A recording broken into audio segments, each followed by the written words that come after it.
154 شروع ہو رہی ہے۔ اعوذ باللہ من الشیطان الرجیم، بسم اللہ الرحمن الرحیم۔ ولا تقولوا لمن يقتل في سبيل الله اموات بل احياء ولكن لا تشعرون۔ وَلَنَبْلُوَنَّكُمْ بِشَيْءٍ مِّنَ الْخَوْفِ وَالْجُوعِ وَنَقْصٍ مِّنَ الْأَمْوَالِ وَالْأَنفُسِ وَالثَّمَرَاتِ وَبَشِّرِ الصَّابِرِينَ الَّذِينَ إِذَا أَصَابَتْهُم مُّصِيبَةٌ قَالُوا إِنَّا لِلَّهِ وَإِنَّا إِلَيْهِ رَاجِعُونَ أُولَئِكَ عَلَيْهِمْ صَلَوَاتٌ مِّن رَّبِّهِمْ وَرَحْمَةٌ وَأُولَئِكَ هُمُ الْمُهْتَدُونَ۔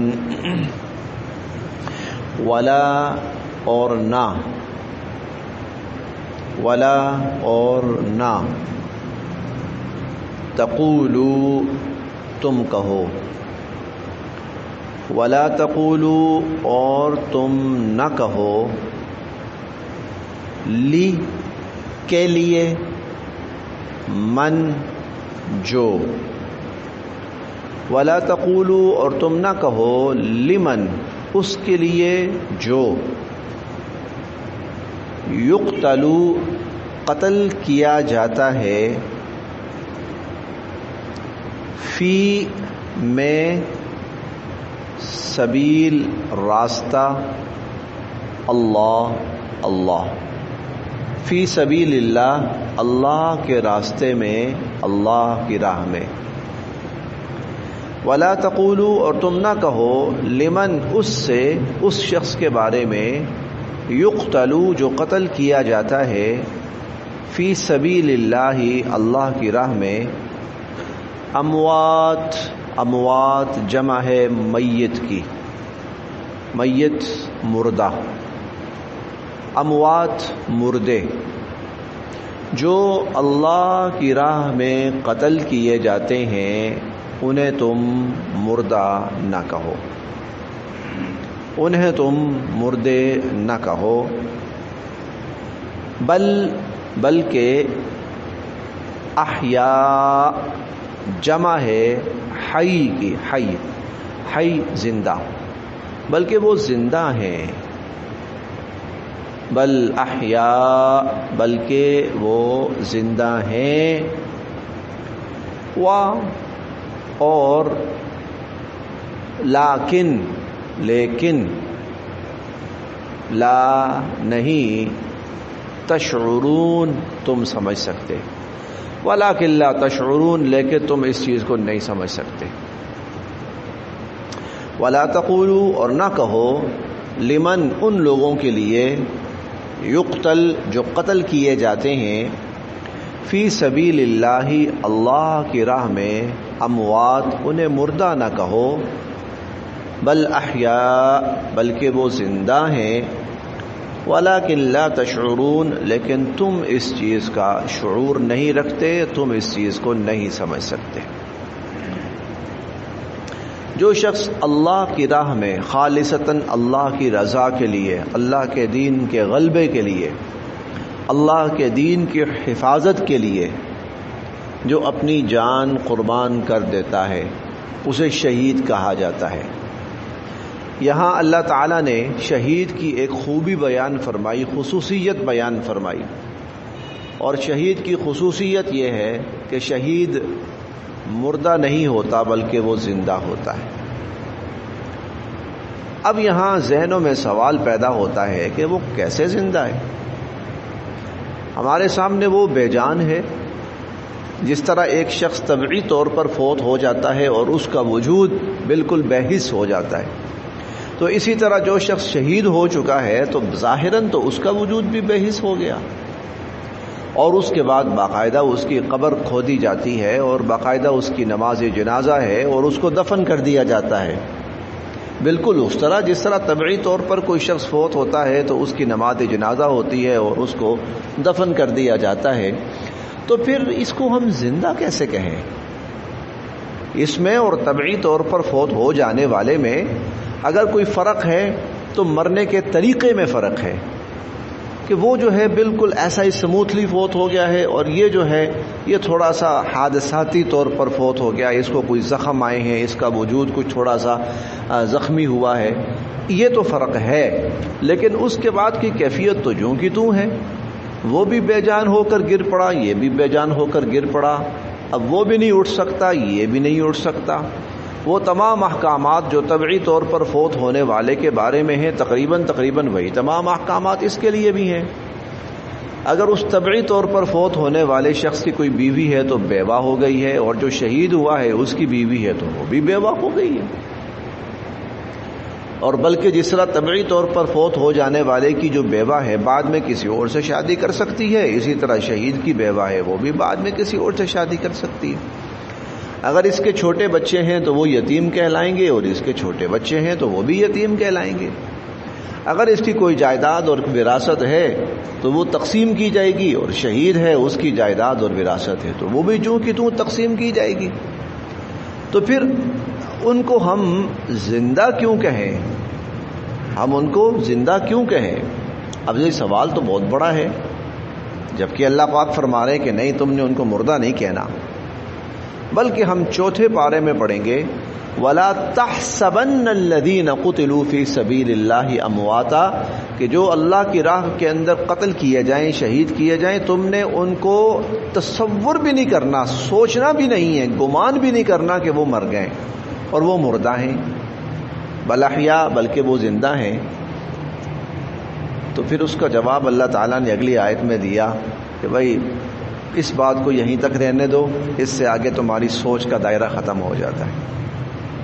بہت سی چیزیں ایسی ہیں کہ انسان اس کی اصل تک، حقیقت تک اور انتہا تک نہیں پہنچ سکتا۔ بہت سی چیزیں انسانی عقل دنیا کے اندر بہرحال ایک اس کی لمٹ ہے، اس سے آگے وہ نہیں جا سکتی۔ جیسے قرآن کریم نے روح کے بارے میں کہا ہے وَيَسْأَلُونَكَ عَنِ الرُّوحِ، لوگ آپ سے سوال کرتے ہیں روح کیا ہے؟ قُلِ الرُّوحُ مِنْ أَمْرِ رَبِّي، آپ کہہ دیجئے کہ روح میرے رب کا حکم ہے۔ وَمَا أُوتِيتُم مِّنَ الْعِلْمِ إِلَّا قَلِيلًا، اور تمہیں بس اتنا ہی علم دیا گیا۔ بس اللہ کا ایک حکم ہے، وہ انسان کی طرف آ جاتا ہے، اور جب اللہ کا حکم ہوتا ہے تو وہ انسان سے چلا جاتا ہے، تو وہ روح چلی جاتی ہے۔ بس اس سے آگے تمہیں نہیں پتا کہ وہ ہے کیا چیز ہے، وہ روح ہے کیا چیز ہے۔ بندے میں آتی ہے تو زندہ ہو جاتا ہے، بندے سے چلی جاتی ہے تو مر جاتا ہے، آخر یہ چیز کیا ہے؟ تو فرمایا بس وما اوتیتم من العلم الا قلیلا، اس سے آگے جو ہے نا وہ تمہارا علم نہیں ہے، بس تمہیں اتنا ہی علم دیا گیا ہے۔ تو اسی طرح جو یہ شہید ہے اس کے بارے میں بھی اللہ فرماتے ہیں اس کو تم نے مردہ نہ کہنا ہے، نہ سمجھنا ہے، بلکہ یہ زندہ ہیں، وَلَٰكِن لَا تَشْعُرُونَ، ہاں اتنا ہے کہ اس بات کو تم نہیں سمجھ سکتے۔ البتہ کچھ تھوڑی سی چیزیں ایسی ہیں جو نبی صلی اللہ علیہ وسلم نے بتلائی ہیں، جو عام طور پر فوت ہونے والے اور شہید کے اندر فرق کرتی ہیں۔ مثال کے طور پر عام طور پر جو شخص فوت ہوتا ہے اس کے بارے میں حکم یہ ہے کہ اس کو جو اس کے جسم پر عام لباس ہے وہ اتار دیا جائے، پھر اس کو غسل دیا جائے، غسل دے کر پھر اس کو کفن پہنایا جائے۔ لیکن شہید کے بارے میں یہ ہے کہ وہ جس لباس کے اندر شہید ہوا ہے اس کا وہ لباس نہیں اتارنا، اور وہ جس طرح خون کے اندر لت پت ہے یا اس کے اعضاء کا اگر خدا نخواستہ کٹ گئے ہیں تو آپ نے ان کو غسل نہیں دینا، دھونا نہیں ہے، وہ خون میں لت پت اس کو اسی طرح قبر کے اندر دفن کر دو۔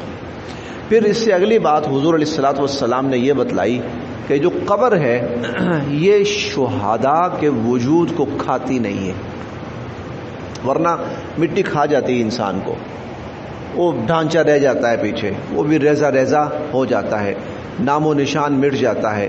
لیکن شہداء کے بارے میں حضور علیہ الصلوۃ والسلام نے فرمایا کہ یہ جس حالت میں رکھے جاتے ہیں قبر کے اندر، قیامت والے دن بالقیامت تک اسی حالت میں جوں کہ توں رہیں گے، زمین ان کے وجود کو کوئی نقصان نہیں پہنچائے گی۔ بلکہ اس حوالے سے بہت ہی معروف ترین واقعہ ہے، یہ 1920 کا واقعہ ہے، 1920 یہ ابھی پچھلی صدی، عراق کے اندر غالباً عبداللہ بن جابر رضی اللہ عنہ صحابی، ان کی نہ قبر مبارک تھی، تو کب وہ حضرت جو صحابی ہیں وہ کسی شخص کو، کوئی غالباً عالم دین تھے، ان کو خواب میں آئے کہ بھائی ہماری قبر میں پانی آ رہا ہے، ہمیں یہاں سے نکالو۔ یہ واقعہ مفتی تقی عثمانی صاحب نے اپنی جو کتاب ہے جہان دیدہ اس کے اندر نقل کیا ہے، اور مولانا ظفر عثمانی رحمۃ اللہ علیہ نے وہ نقل کیا ہے۔ مولانا ظفر عثمانی رحمۃ اللہ علیہ بہت بڑے بزرگ گزرے ہیں۔ جب پاکستان بنا تھا تو یہ دو یونٹ تھے نا، ایک مشرقی پاکستان اور ایک مغربی پاکستان۔ مغربی پاکستان یہ والا جس کے اندر ہم رہتے ہیں، 4 صوبے، یہ مغربی پاکستان کہلاتا ہے۔ اس مغربی پاکستان کے اندر پرچم کشائی کی تھی مولانا شبیر احمد عثمانی رحمۃ اللہ علیہ نے، اور مغربی پاکستان کے اندر اسی وقت پرچم کشائی ہوئی تھی مشرقی پاکستان میں۔ یہ جو بنگلہ دیش بعد میں بنا، اس وقت بنگال صوبہ کہلاتا تھا، تو یہ سارا پاکستان کا حصہ تھا، مشرقی پاکستان کہلاتا تھا۔ تو وہ جو مشرقی پاکستان تھا اس کے اندر مولانا ظفر احمد عثمانی رحمۃ اللہ علیہ انہوں نے پرچم کشائی کی تھی۔ وہاں کے جو گورنر تھے ان کو قائد اعظم نے خط لکھا کہ ان سے آپ پاکستان کے اس مشرقی پاکستان کی پرچم کشائی کریں۔ انہوں نے بھی اپنی کتاب میں یہ واقعہ لکھا۔ تو وہ صحابی، وہ کسی کو عالم دین کو، کسی مفتی صاحب کو خواب میں آئے تو کہ ہماری قبروں کے اندر پانی آ رہا ہے، تو آپ ہماری قبروں کا نہ کوئی بندوبست کریں۔ تھوڑا سا وہ نظر انداز کر گئے، پتہ نہیں کیا خواب تھا۔ پھر خواب آیا، 2-3 دفعہ خواب آیا، تو انہوں نے یہ خواب اپنے بڑوں سے شیئر کیا۔ اب وہ اتفاق کے بعد جب خواب بڑوں کے سامنے رکھا تو کسی اور نے کہا جی مجھے بھی خواب آیا، بالکل ایسا ہی آیا ہے کہ یہ صحابی کہہ رہے ہیں، 2 صحابہ تھے، یہ صحابہ کہہ رہے ہیں کہ ہمیں یہاں سے نکالو، کوئی پانی آ رہا ہے، نیچے ہی نیچے رستہ نا، کہیں کو پانی آ رہا ہے۔ اچھا، یہ بات پھیلتے حکومت تک پہنچ گئی، عراق کی حکومت تک پہنچ گئی۔ تو انہوں نے فیصلہ یہ کیا کہ ہاں واقعتاً اگر ایسا ہے تو ان کی قبر کشائی کرتے ہیں اور ان کی قبروں کو یہاں سے نکالتے ہیں۔ اب وہ حج کا زمانہ تھا، تو جو لوگ حج کرنے آئے ہوئے تھے انہوں نے درخواستیں بھیجی کہ تھوڑا سا مؤخر کر دیں، حج سے فارغ ہو جائیں تو ہم بھی اس موقع پہ آنا چاہتے ہیں۔ چنانچہ ان کی بات تسلیم کر لی گئی، اور جب حج سے لوگ فارغ ہو گئے تو ایک وقت رکھا گیا کہ اس دن ان کی قبروں کو، صحابہ کرام تھے، ان کے وجود کو یہاں سے منتقل کیا جائے گا، اور یہ صحابہ کرام غزوہ احد میں شہید ہوئے تھے۔ وہ وقت آ گیا، خیر دن آ گیا، قبر کشائی ہوئی، ان کی قبروں کو نکالا گیا۔ اس دوران تقریباً کوئی 1300 سال سے زیادہ کا عرصہ گزر چکا تھا۔ 1300 سال، 13 صدیاں گزر چکی تھی۔ دنیا کا میڈیا بھی اس کو کور کر رہا تھا، اور ان کی قبریں جب ان کے وجود نکالے گئے تو ایسے تھا جیسے کوئی شخص ابھی اس کو لا کے یہاں پہ رکھا گیا۔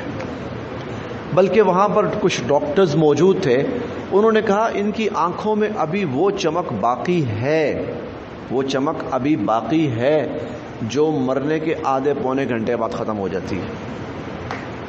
1300 سوا 1300 ساڑھے 1300 سال کے بعد بل احیا، یہ غزوہ احد میں شہید ہوئے تھے، بل احیا، یہ زندہ ہیں، یہ زندہ ہیں۔ تو اللہ پاک ہمیں ان کے زندہ ہونے کے کچھ نہ کچھ شواہد دیتے ہیں، لیکن اصل حقیقت جو ہے وہ اللہ ہی جانتے ہیں۔ چنانچہ حضور علیہ الصلوۃ والسلام کا فرمان ہے، جو شہداء ہیں ان کو یرزقون فی قبورہم، ان کی قبروں کے اندر ان کو کھانا پہنچایا جاتا ہے۔ کیسے پہنچایا جاتا ہے واللہ عالم، یہ تو اللہ تعالیٰ ہی جانتے ہیں۔ زمین ان کے وجود کو نقصان نہیں پہنچاتی، نہیں کھاتی، لیکن دنیا کے اعتبار سے بہرحال یہ ہے کہ وہ دنیا سے منتقل ہو جاتے ہیں، دنیا کے اعتبار سے وفات پا جاتے ہیں، دنیا کے اعتبار سے دنیا فوت ہو جانے والے سارے احکامات ان پر صادق آتے ہیں۔ ولا تقولوا، نہ کہو، لمن، اس شخص کے لیے، یقتل فی سبیل اللہ، جو اللہ کی راہ میں قتل کر دیا جائے، جو اللہ کی راہ میں شہید کر دیا جائے، نہ کہو اس کے بارے میں اموات کہ وہ مردہ ہیں، بل احیاء، بلکہ وہ زندہ ہیں، ولکن لا تشعرون، لیکن تم اس بات کو نہیں سمجھ سکتے۔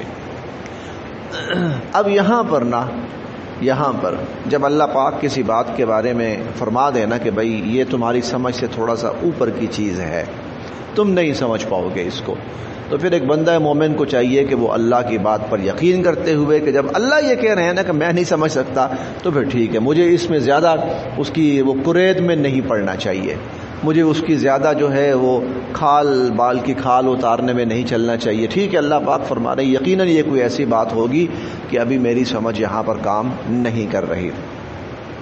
وَلَنَبْلُوَنَّكُمْ اور لا یقیناً نبلون ہم ضرور بالضرور آزمائیں گے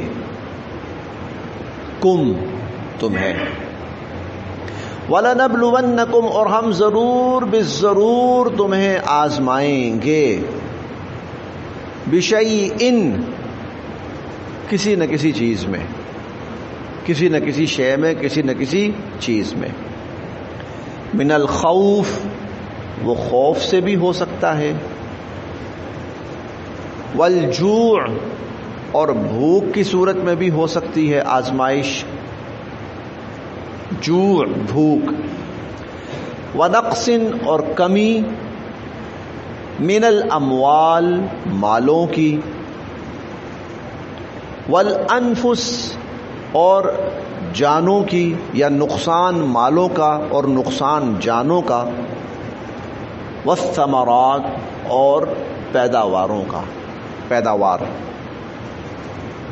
وبشر اور آپ خوشخبری سنا دیجئے الصابرین صبر کرنے والوں کو. پھر دیکھتے ہیں وَلَنَبْلُوَنَّكُمْ بِشَيْءٍ اور ہم ضرور بالضرور تمہیں آزمائیں گے من الخوف خوف سے، والجوع اور بھوک سے، ونقص من الاموال اور مالوں کے نقصان سے، والانفس اور جانوں کے نقصان سے، والثمرات اور پیداوار کے نقصان سے. وبشر اور آپ خوشخبری سنائیے الصابرین صبر کرنے والوں کو. یہاں اللہ تعالیٰ نے ایک وہ بات ارشاد فرمائی ہے جو سمجھ میں آ جائے تو ہمارا ڈپریشن ختم ہو جائے. وہ یہ ایک مسلمان جو ہے اللہ تعالیٰ اس کی زندگی میں کہیں نہ کہیں اس کو آزماتے رہیں گے. عین ممکن ہے وہ کسی بیماری میں مبتلا ہو اور علاج معالجے کے باوجود وہ بیماری جوں کی توں باقی رہے. بیماری آزمائش ہے، ایک بہت بڑی آزمائش ہے. عین ممکن ہے اولاد کے حوالے سے کوئی آزمائش اس پہ آ جائے. میں چھوٹی سی بات عرض کرتا ہوں. میرے ماموں زاد بھائی ہے، نوجوان لڑکا ہے، تقریباً کوئی 2 سال 3 سال پہلے اس کی شادی ہوئی ہے اور بچی پیدا ہوئی ہے، اور بچی کا دل کا مسئلہ ہے، اور جگر کا مسئلہ ہے. ڈاکٹرز کہتے ہیں اس کا صرف ایک علاج ہے. بچی ہے 7-8 ماہ کی بچی، اس کا صرف ایک علاج ہے. کوئی جو قریبی ترین رشتہ دار ہے، بھائی، بلڈ ریلیشن جو ہے، بھائی ہے یا بہن ہے یا ماں ہے یا باپ ہے، وہ اپنے جگر کا کچھ ٹکڑا وہ ٹرانسپلانٹ کیا جائے گا. پھر یہ اس کے بچنے کا امکان ہو سکتا ہے. اس کے لیے کتنی بڑی آزمائش ہے اس ماں باپ کے لیے. اولاد میں کوئی آزمائش ہو سکتی ہے. ذہنی اعتبار سے اولاد نارمل نہیں ہے، ذہنی اعتبار سے اولاد نارمل نہیں ہے. ماں سے پوچھے، باپ سے پوچھے. اولاد ہے، ساری دنیا کے بچے بھاگتے پھر رہے ہیں ٹھیک ٹھاک، کھاتے پیتے صحت مند، ان کا بچہ نارمل نہیں ہے. پوچھیں ان کے لیے کیا کتنی بڑی آزمائش ہے.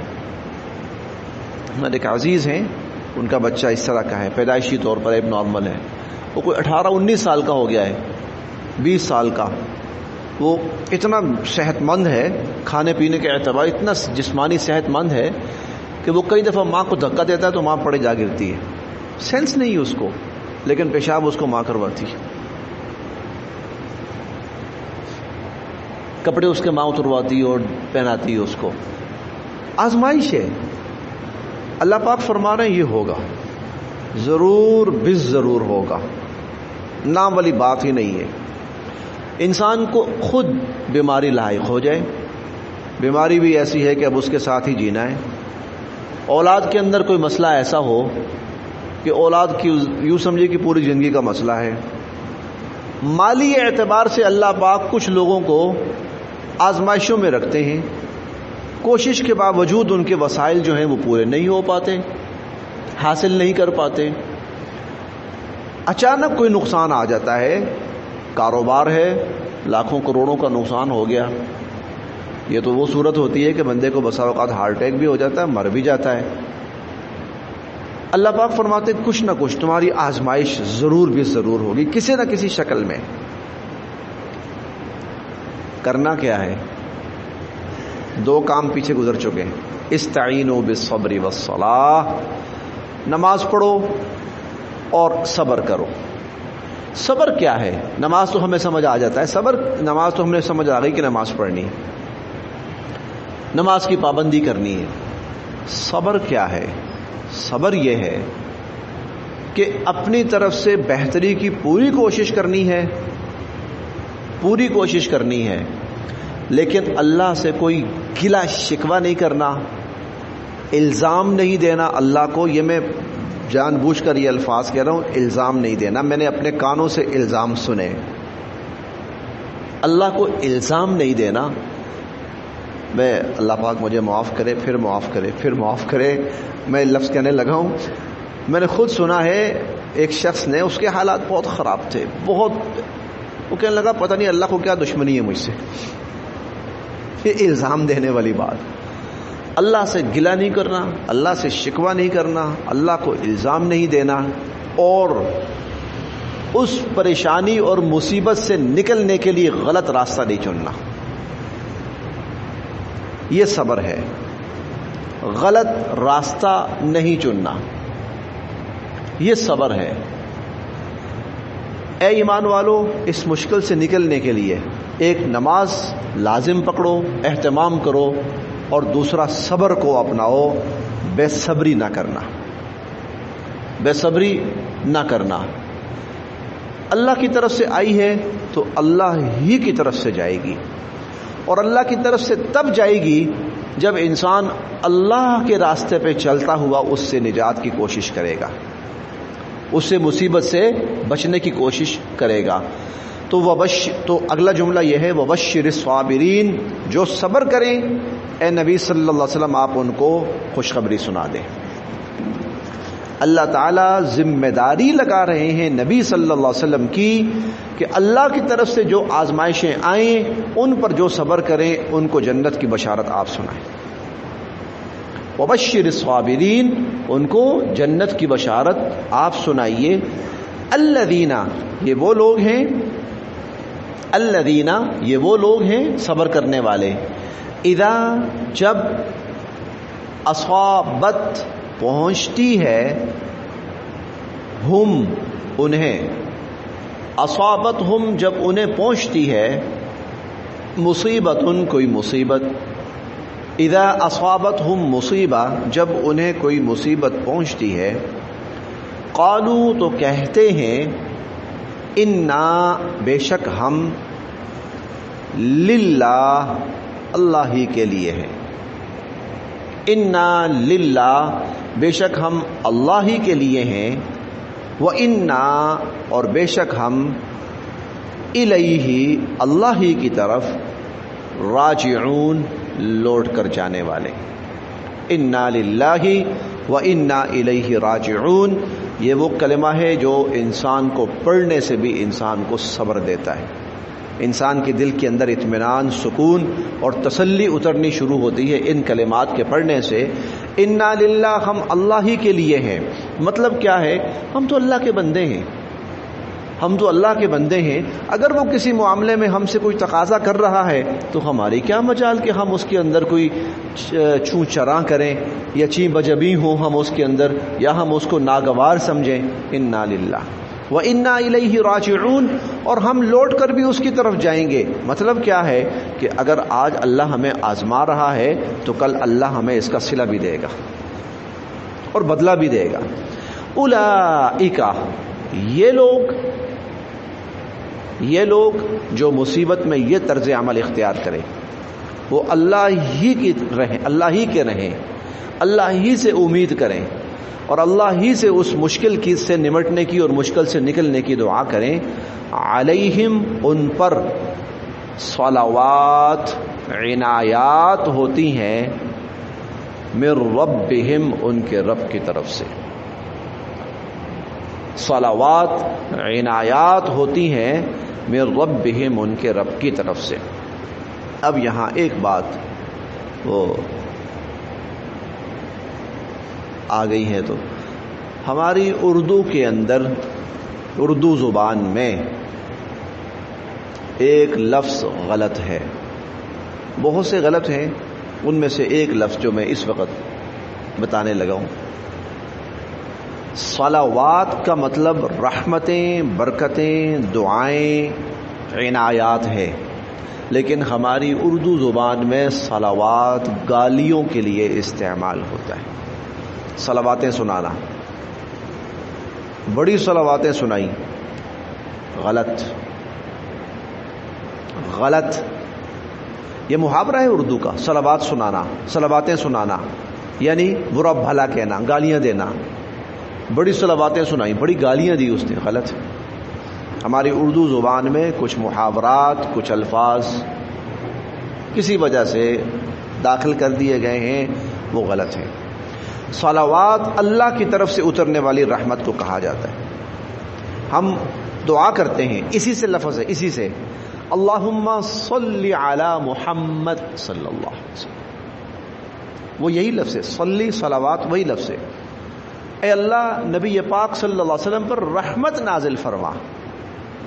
یہ وہ رحمت، صلوات وہ رحمت ہے جو اللہ کی طرف سے بندوں پر اترتی ہے. حضور علیہ الصلوۃ والسلام کے بارے میں فرمایا جاتا ہے صلوات اللہ علیہ وسلامہ، اللہ کی رحمتیں ہوں آپ پر اور اللہ کی طرف سے سلامتی ہو آپ پر. صلوات اللہ علیہ، یہ حضور علیہ الصلوۃ والسلام کے بارے میں کہا جاتا ہے. یہ جملہ صلوات رحمتیں جو اللہ کی طرف سے اترتی ہیں، عنایات جو اللہ کی طرف سے اترتی ہیں، خاص الخاص کرم نوازی جو اللہ کی طرف سے اترتی ہے.